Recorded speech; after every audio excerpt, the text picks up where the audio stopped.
외관은 화려한데 속은 빈약한 곳이 또 있습니다. 고용시장입니다.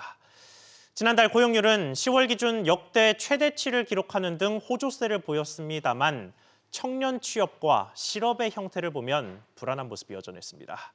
자세히 알아보겠습니다. 오서영 기자. 네, 오서영입니다. 네, 일단 지난달 전체 고용시장 지표는 괜찮았죠? 그렇습니다. 지난달 취업자 수는 약 2,876만 명으로 지난해보다 34만 6천 명 늘었습니다. 지난 5월 35만 명 이후 최대 증가폭인데 고용률은 10월 기준 역대 최대입니다. 통계청은 소프트웨어와 IT 업종 쪽이 지속적으로 증가했고 복지 서비스 관련 취업자도 늘어난 영향이라고 설명했습니다. 연령별로는 60세 이상 취업자가 지난달 33만 6천 명, 30대도 11만 명 늘었습니다. 반면 청년층 취업자 수는 8만 2천 명 줄었는데요. 지난해 11월부터 1년째 감소세입니다.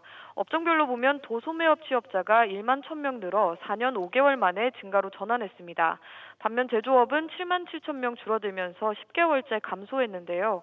구직 활동을 하지 않는 비경제활동 인구 중 쉬었음 인구도 지난 9월에 이어 6천 명 더 늘었습니다.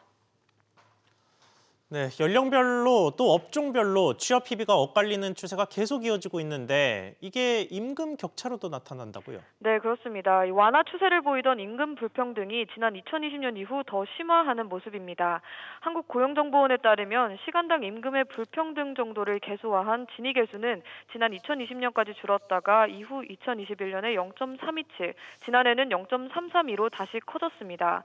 진위계수는 0에 가까울수록 평등, 1에 가까울수록 불평등을 의미하는데 1에 가까워지고 있는 겁니다.